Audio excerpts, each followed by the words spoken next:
In Veneto gli ingressi in disoccupazione da parte di persone con una disabilità sono all'incirca 5.000 ogni anno, mentre le persone iscritte presso i servizi del collocamento mirato, quindi disponibili a svolgere un'attività lavorativa, sono più di 20.000.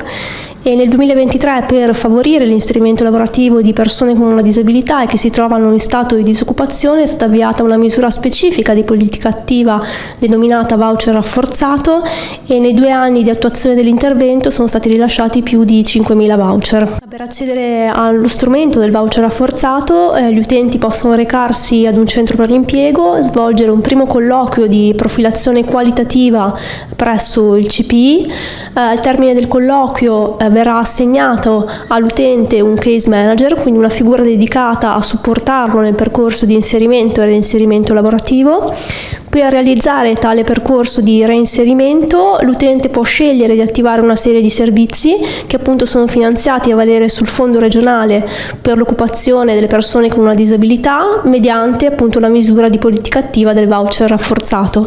Tra i servizi disponibili, la formazione e il tirocinio pratico in azienda sono le attività più intensive e sono funzionali ad incrementare, ad aumentare il bagaglio di competenze della persona ai fini di un suo inserimento nel mondo del lavoro. Chi avesse difficoltà a partecipare a questo percorso avesse un ISEE inferiore ad una determinata soglia, può richiedere un contributo denominato voucher di sostegno. È un contributo parziale alle spese sostenute per partecipare alle attività di politica attiva del voucher rafforzato.